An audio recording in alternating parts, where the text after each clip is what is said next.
How you say it? William? William is saving money for a new pair of shoes. He has $20 in his bank account. He adds his allowance of $10 per week. After how many weeks will William be able to buy the shoes? All right, so what's happening in this situation, people? He's saving money.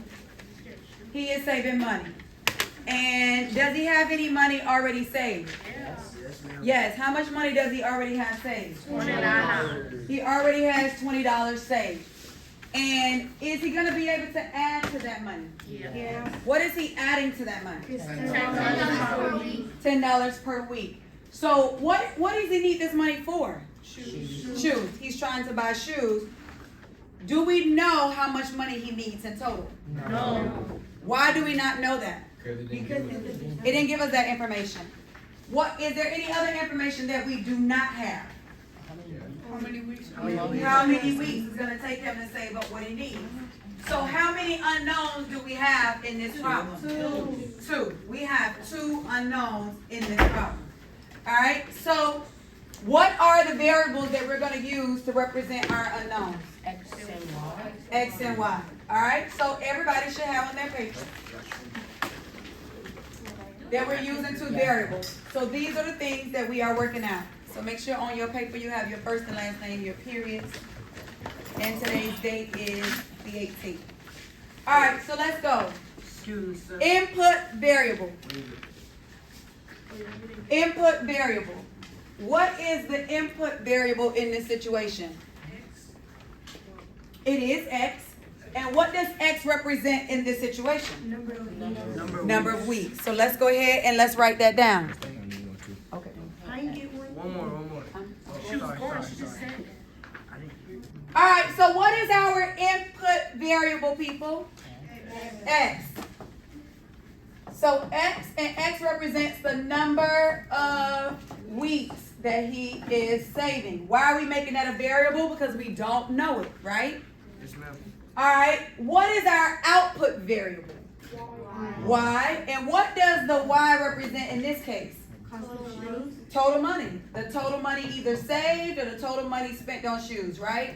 So I'm going to put total money saved. All right, now let's talk about the constant rate of change. If I'm talking about a constant rate of change in real world context, what is our constant rate of change for this problem? $10 per week. $10 what? Per week. You have to tell me it's $10 and you got to say how often it's happening, and it's per week. That is actually what makes it a constant rate of change. Also in real world context is our initial value. What is our initial value in this problem? $20. Excellent. Again, the unit of measurement is dollars, right? Now, when we talk about constant and coefficient, this is math terms. They're not necessarily in real world context. So constant is a number that does not have a variable attached, right? Just fancy name for a number. And then coefficient is a number attached to a variable by multiplication. Just math. So when I talk about a constant, what is the constant in this problem? 20. And then what is the coefficient in this problem? 10. Are there any questions about this part? No, ma'am. Do we all understand it? Yes, ma'am. Okay, very good. All right, now let's look at this next part. The algebraic equation in this situation. So give me a rule that represents what's happening right here with William. Yes, William. 20 plus 10x equals 1.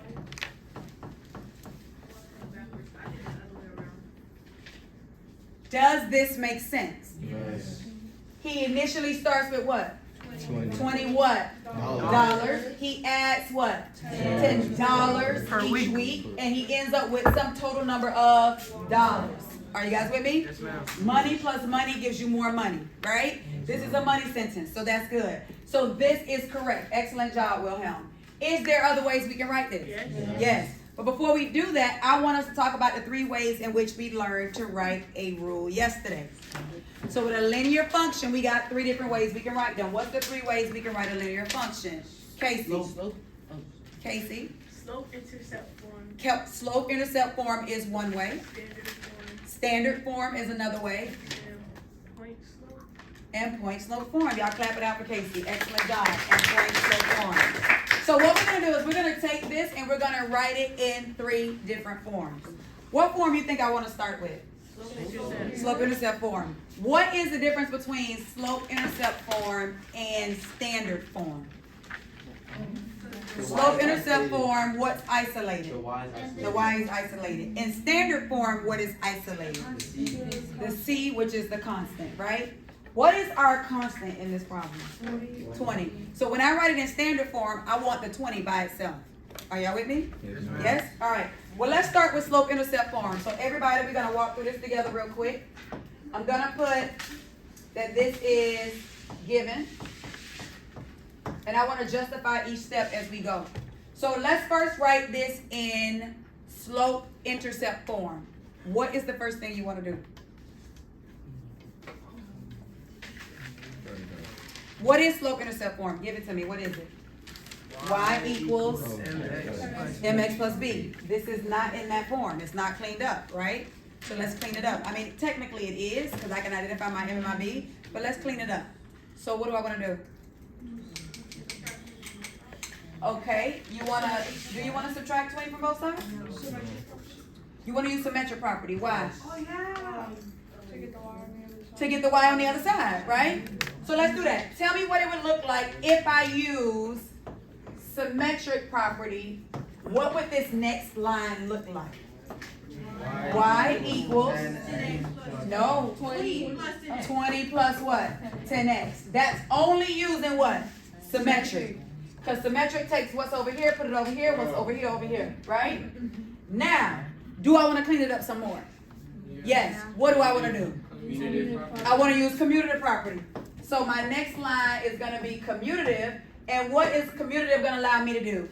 Switch the 10x into Switch the 10x into 20. So give me what this next line should read. Y equals 10x. And there we go. Now we have our rule written in slope-intercept form. Everybody got it? Yes, ma'am. All right. And if slope-intercept form is y equals mx plus b, can you tell me what my m is and what my b is? What is my m? 10 or 10 over 1. Good. What is my b? 20. 20. What 2 things can we identify from slope-intercept form? The m and the what? B. B. Is everybody good there? What was 20 in our problem? Was it our constant rate of No, it change? was our initial value. It was our initial what? Value. But look what it is right here. It is your y-intercept. Are y'all with me? Yes, ma'am. What was 10 in our problem? What was it? It's the constant rate of change. In this problem, it is your slope. Are y'all with me? So what that tells me, Mr. Corinthian, is that my B is also called my initial value. And it's also my y-intercept. In a real world situation, it's called initial value. In a graph, it's called y-intercept. In an equation, it's just the letter B. Are y'all with me? These are all synonyms of each other. They are just different representations of the same thing. What about M?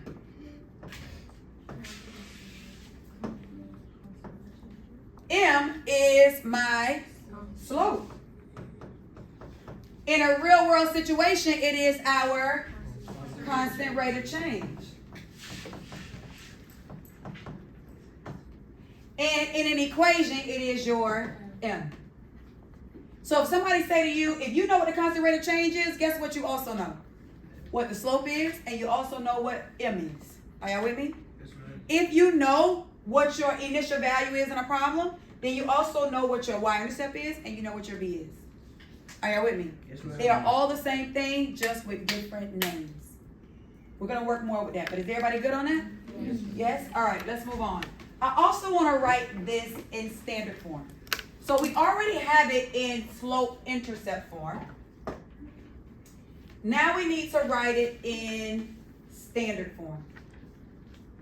So I'm gonna start with what we had up here, which is y equals 10x plus 20. And I'm gonna write this as given. Let's put this in standard form. What's the difference again between slope-intercept and standard form? The C is isolated. The c is isolated. What was the c in this problem? The 20. The 20. So I want the 20 by itself. What's around the 20 I need to get rid of? 10x. 10x. How am I gonna get rid of this positive 10x? Negative 10x. I already talking to keep you up.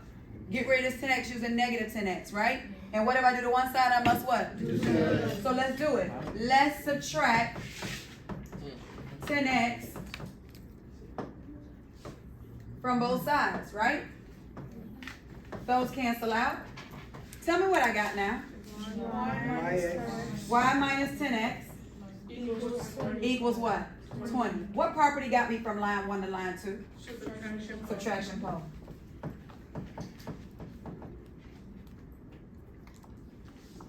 Am I done? No. I want to clean this up. I've gotten all my variable terms on one side, right? I got my constant isolated. But let's work on that. What do I want to do with that? Let's put that negative 10x in the front. What property am I going to use to do that? Commutative. So tell me what that's going to look like when I use commutative property. Negative 10x plus y or 1y equals 20. Excellent. And what property did we just use? Commutative.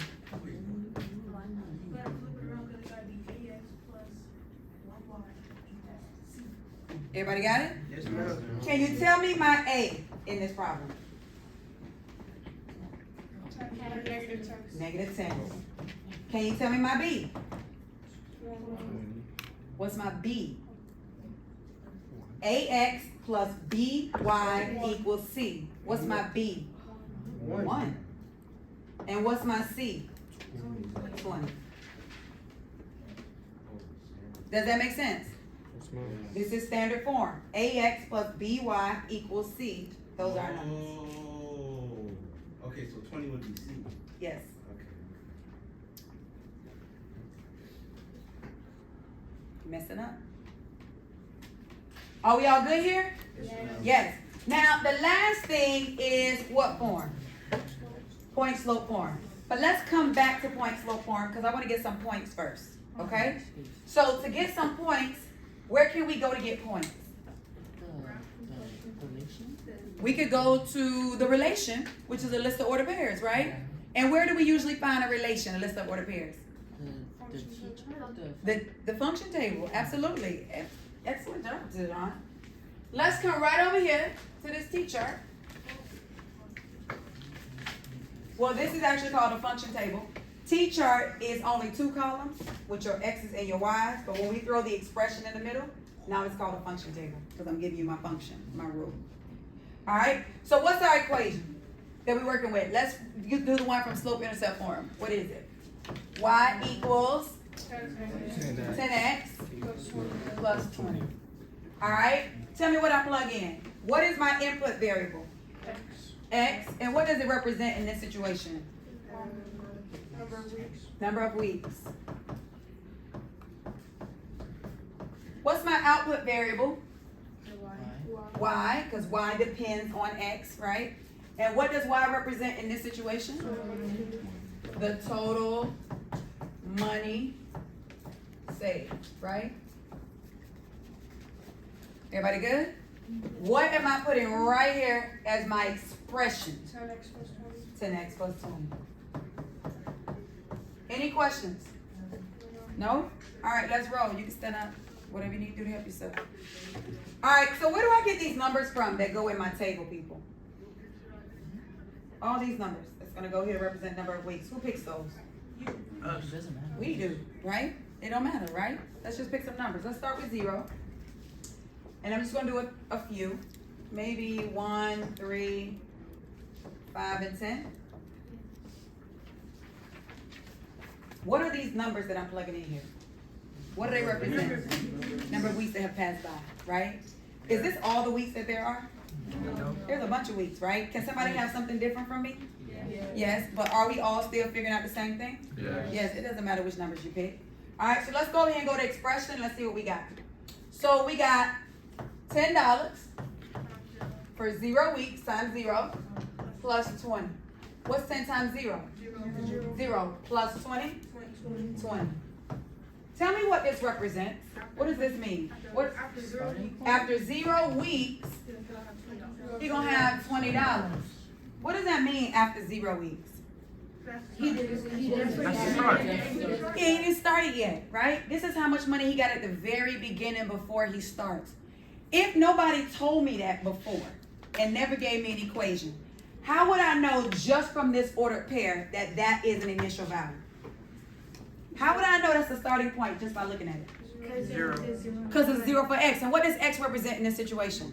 Number of weeks. Number of weeks. And if your weeks are 0, that means what? You haven't worked nowhere yet. You ain't did nothing yet, right? So that means that must be your initial value. Are you guys with me?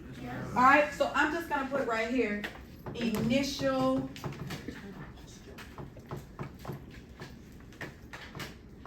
value. And initial value is our B, right? What is B also called? Our y-intercept. I'm going to show you that in a little bit. Everybody good here? Yes. All right, let's go ahead and finish this table.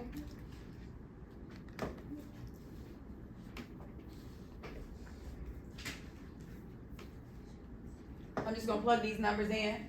So what I'm going to have here, 10 times 1 plus 20, 10 times 3 plus 20, 10 times 5 plus 20, and then 10 times 10 plus 20. All right? What do you notice that is staying the same on every line? 10 and 20. What does that word mean? What is that word that defines what's actually happening? It's called what? Constant, right? This is the constant rate of change, but constant means stays the same, right? But this is the constant rate of change. This value is constant, but this term gonna keep changing with that number that's plugged in. And this is called a constant because it's a number with no variable attached. It doesn't change. Are you guys with me? Yes, ma'am. Now, what is changing in each one of these lines? The number of weeks. And what are we plugging in the number of weeks? What are we replacing? What are we replacing? What are we replacing in this sentence? The x. And what is x? But what is x? It is an unknown. What's the name for something that's unknown? Variable. A variable. What's the root word of variable? Vary. Right? Like variety pack? Vary. And what does vary mean? It means things are different or they change. Are you guys with me? Yes, ma'am. So what is happening in each one of these math sentences? The variable is changing. That's what it's supposed to do. That's why it's called a variable. Are y'all with me? All right. It's the one value in this that is changing. Okay? All right. You with me? All right. So let's do the math. What's 10 times 1? Plus 20? 30. What's 10 times 3? Plus 20? What's 10 times 5? Plus 20? And what's 10 times 10? Plus 20? 120. So talk to me about the input and output. So what is the ordered pair to represent this line? After 1 week.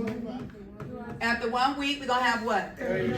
$30. So the math is 130, but real world context is after 1 week, he's going to have what? $30 saved. Does that make sense? Yes, ma'am. All right, give me the next one. After what? 3 weeks, he going to have what? $50. Next one. After 5 weeks, he's going to have what? $70. And then after 120. $120. Excellent. Any questions? So if I came back, questions?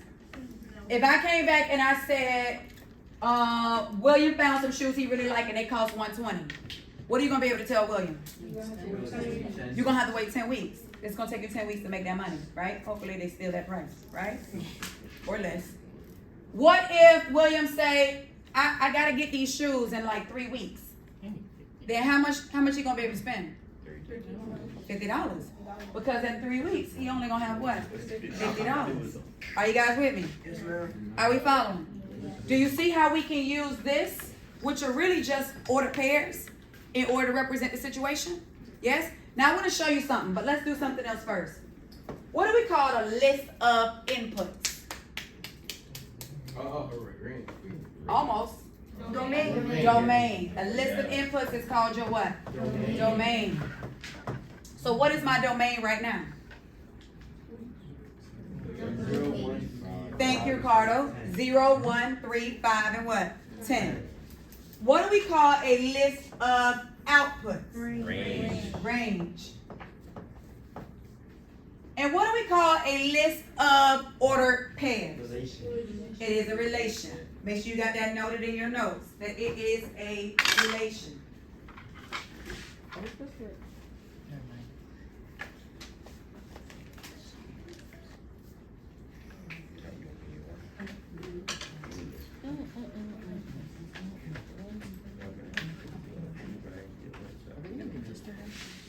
Everybody good here? All right. So we call the list of order pairs a what? Relation. Make sure you got this down. Your vocabulary is very important.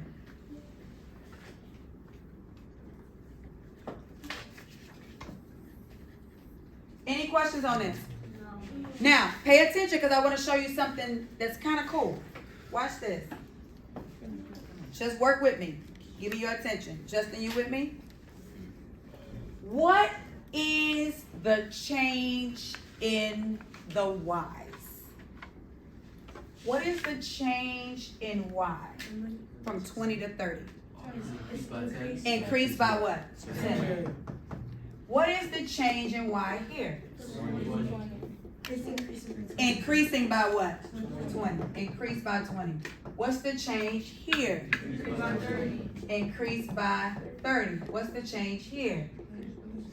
Come on, 7 to 12. Y'all can do it. What is it? That would be 11. 50. That's a shame. So how 50? From 7 to 12. It's just 5. So that's 50. What about 50 to 70? It's That's 20. 20. Did that. From 20 to 30 is 10. From 30 to 50 is 20. To 50 to 70 Oh. is 20. That's what I was telling you. Yeah. Exactly. Who else out there yelling 30? I said 30. Yeah. I did. Okay. Good catch. Thank you. And I ain't paying no attention. Oh, God. All right, we ready? All right, so what did I just show you? I just showed you the change in what? Y's. Yes. Are y'all with me? Now I want you to look at the change in X's. Okay? What's the change from 0 to 1? Increase by 1. It's very important if you know increase or decrease because it can go either way. What about from 1 to 3? Increase by 2. Increase by 2. 3 to 5. Increase by 2. 5 to 10. Increase by 5. Now watch this. What do these numbers represent? The change in Money. the Y, which is the amount of total money, right? What do these numbers represent? The change in X, which is the change in number of weeks. Are y'all with me? Now watch this. If I put the change in Y over the change in X, I don't know what just happened, but y'all saw what I had, right? Change in Y over the change in X. What is the change in Y here? What is the corresponding change in X? So the change in Y over the change in X is 10 over 1. What's 10 over 1? 10. Casey, stay with me. What's the change in Y here? What's the corresponding change in X? 2. What's 20 over 2? 10. What's the change in Y here? 50. What's the change in X here? What's 50 over 5? 10. What do you notice is happening every time I do the change in Y over the change in X? I'm going to get 10. And what is 10? It's your what? Constant rate of change. So watch this. How do I find the constant rate of change, which we also know to be our slope, which we also know to be our M. How do I find that from a table? How do I find that from a table? Divided. Change in Y over what?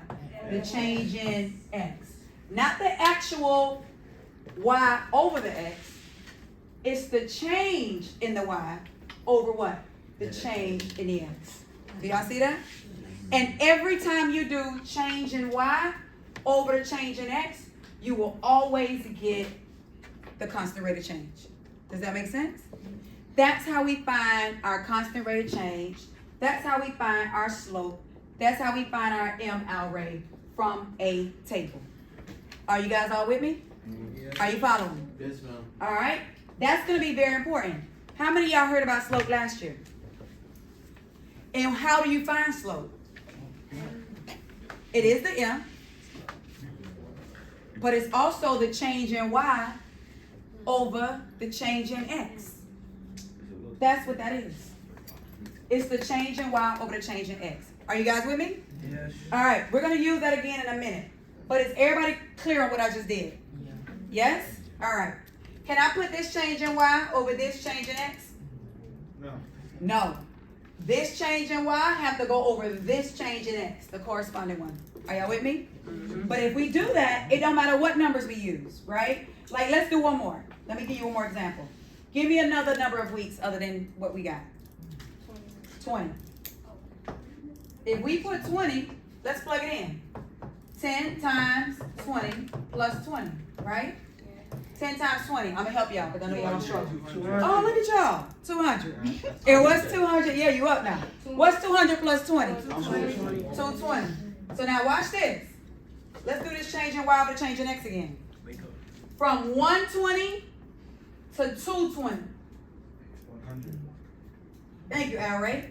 Somebody's struggling. Not you. 120 to 220, y'all.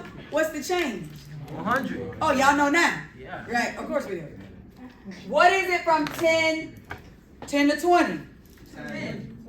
Increase or decrease? Increase. Oh, okay. Increase of 10. Now, here we go. What is the change in Y? 100. What is the corresponding change in X? 10. And what's 100 divided by 10? 10. Still get it. Still gonna have a constant rate of change of 10. Y'all see that? So it doesn't matter what we pick. Why? Because all of this, what was our change, our constant rate of change? It was 10. So what does that tell me? It tells me that this thing continues to change by 10. Does that make sense? That's fine. Are y'all with me? Not this by itself, the change in Y over the change in X. Okay? Alright, don't leave me. Don't go back to Disney World. Stay with me. Alright, here we go, people. Let's look at this graph real quick. How many axes do I have on this graph? 2. 2. What are 2 axes? X, Y. X and Y. Which one is X? Horizontal or vertical? Horizontal. Horizontal. This is horizontal, this is X. Follow me on your papers. And this one is what? Y. Now, let's talk about the X-axis. What does the X-axis represent in our problem? What do our X's represent in our Number of problem? weeks. Number of weeks. So guess what? We're going to put down here number of weeks. Because every number along this number line is going to represent the number of weeks, right? Now, let's look at this number line, which is the Y-axis. What do our Y's represent in our problem? Total money saved. So we're going to put over here, total money saved. And it's in dollars. Cha-ching. Everybody with me? All right. Now, looking at what my rule is, which is Y equals 10x plus 20, what is my initial value? What is my starting point? 20. He will never have less than $20. His money starts at 20 and it increases, right? So because of that, we're going to have a starting point of 20. Now, what is another name for our starting point? Origin. Okay, not quite, but I like that. What is another name? We just talked about it. What's another name for our starting point? Our initial value. It's also called our what? It's not called our slope. It's called our what? Our y-intercept. Isn't it our y-intercept? Y'all know y'all welcome to look at y'all notes, right? Okay, it's on our notes. We wrote it down. What else is our 20? Our initial value is also our what? Y-intercept. Remember I showed you guys before? What did I say? On a graph, I thought I wrote it on here somewhere. Right here? I did. What is that 20? Initial value, but it's also your what? Y-intercept. Didn't I say that earlier? Okay. So that's where I am. Alright, so I'm here. So if it's my y-intercept, it means it's sitting on my y-axis. So let's do this real quick. Let's put a scale on here. So for the number of weeks, I'm just going to go one by one.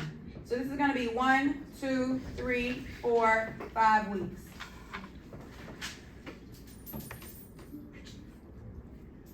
I don't like to put a bunch of numbers. You can fill yours in. I don't like to really write a lot of numbers. I like them every now and then. So this is 6, 7, 8, 9. This one is 10, 11, 12, 13, 14. This one is 15. I like to space them out, but they all a number. 1, 2, 3, 4, 5, right? Now here is my y-axis. I know my lowest number is going to be a 20, right? So I'm going to probably go by 10. So this will be 10, 20, 30, 40, 50, 60, 70, 80, 90, 100, 110, 120, 130, and I can keep going really. 140, 150. Y'all with me? Yes, these are called intervals of 10 because there's $10 between each space. Everybody following? Yes. All right, now let's graph it. Let's put it on a graph. Let's make this thing look pretty. So what do? I'm graphing these points. What is my starting point? 20 what? Dollars. Is it 20 over here or 20 up here? 20 on the y-axis. 20 on the y-axis. Excellent. So right here on the y-axis, I'm going to put a point on the 20. What does that represent? Zero. Initial value. Its initial value is starting point. It is, what's the order pair? I heard you finna say it. 0, 20. 0, 20. Everybody with me there? Yes? Now, that is at week 0. Y'all see that? Yeah. Why is that point there? Because that's at week what? Zero. Are y'all with me? How much money is he gonna have at week 1? 30. He's gonna have $30. Why? Because after 1 week, he got $10. He added $10, right? So watch what happens. I'm on $10 at week 0. I mean, I'm on $20 at week 0, right? What happens? We go up by 10 on the first week. Y'all with me? I'm gonna do it again. What happens for week 2? You go up 10. Go up 10 for what? One. The second week. Do y'all see what I'm doing? Yes, pretty What am I doing? You're going up 10. I'm going up 10 and what? Over 1. And over 1. Why am I going up 10? Because that's our Because that's how much he's adding each week. Why am I going over 1? Because that's another week. It's happening every 1 week. Are y'all with me? What was our constant rate of change in this problem? 10. $10 per week. How do we write that as a fraction? 10 over 1. So up 10 over what? 1. Up 10 over what? Run. Do y'all remember rise over run? Yes. That's what that is. I'm rising 10 and running what? 1. Rise 10, run 1. Why am I not counting 10 spaces? Because each one of these intervals is what? 10. Is 10. So I don't have to do that. Are y'all following me? So let's keep going. What am I do here? Go up what? 10. 10 and over what? One. 1. Again, up 10 over 1. And we just keep doing the same thing. Let's keep drawing it out. Up 10 over 1, up 10 over 1, up 10 over 1, up 10 over 1. Does this ever stop? No. It really doesn't, right? It keeps going. We might run out of space, but what do you notice that these points are creating? A line. And let me show you what you're doing. You're going up 10, right 1 week. Up $10, another week. Up $10, another week. Y'all see that? Do we see the rise over run? Yes. Everybody good here? Yes. So, what do I call rise over run? That is called my what? Anybody know? What is it called? What is that 10? In this problem, what is that 10? It's our constant rate of change. Give me something else. Give me another name for it. It is our what? Slope. Oh, I knew it. Right? It's our slope. So what is our slope in this problem? 10. 10 over 1, which is the same thing as our constant rate of change. Are y'all with me? Yes, ma'am. All right, now here's my question. Is this graph, is the data on this graph going to be discrete or is it going to be continuous? Go continue. How do we determine? Because we don't have a total that you need to get to, right? Because we don't got like a set number of these. What does discrete mean? Discrete means distinct points. So what does our x value represent? Number of weeks. Can the number of weeks be decimals and fractions? Or does the number of weeks have to be a certain type of number? And if it has to be a certain type of number, that means it has to be only whole numbers, which means it's going to be discrete. So we're going to write here that our data is what? Discrete. Why? Because weeks must be whole numbers. Right? It is going to be discrete if you cannot represent it with decimals or fractions. Right? Yes. I thought the line was No. What makes it continuous is this. Don't do what I'm doing, but I'm going to show you. If I did this, ignore my lines, kind of crooked, but you get the point, right? If I do that and draw a line through them and connect the points, then what I'm saying is every point in between. So watch this. I'm then saying that every point in between is true. So here's a point in between.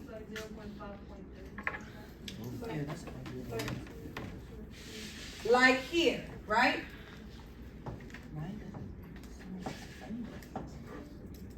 If I put a point here, that point is on the line. So I'm saying, what is this right here? This is 50, 60, this is 70. So what's this? 65. 65. But what is this? 4.5. 4.5. So what would that be saying? What would be the ordered pair for this point? No? 4.5 and what? 60. 65. So what is it saying? After 4.5 weeks, he's going to have $65. Is that possible? No, ain't nobody paying him on half weeks, right? He ain't getting no money every half week. So does that make sense in our situation? No. To have half weeks. So that means I can't draw the line. The line means continuous. Not that there's a bunch of points that's going to always go, but that I've connected those points make it continuous. That means every point on this line, every single point, no matter how many points there are, that means they all make sense. And do they all make sense? The only ones that make sense are the ones that are where? Whole numbers. Whole numbers. That have whole numbers as weeks. So therefore my data is what? Discrete. Does that make sense? Yes? All right, I got 2 minutes. Let's go here. Quickly. Quickly. What does the variables represent? Number of weeks, that was it? And total money, right? Yes. Total saved.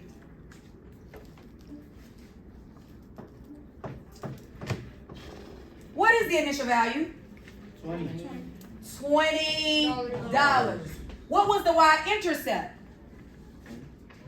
Oh, I don't know, Miss Stampley. Well, here's the y-axis. What was the y-intercept? 20. What does that tell you? That initial value in y-intercept is what? Same thing. What is our constant rate of change? 10. No, it's what? $10 per week. Well, what was the slope? What was our rise over run? 10 over 1. What does that tell you about those two? Constant rate of change and slope is what? Same thing. right? Describe the slope. What was that line doing? Rising. Rising. So it's called increasing. From left to right, it was increasing. We know the domain of this function, right? Yeah. What's the domain? Um, What was our domain? Number of weeks. But what is it? 0, 0, 1. 1, 3, 5, 10. Y'all with me? Yes. What was the range? it was, hold on a minute. 20, 30, 50 seconds.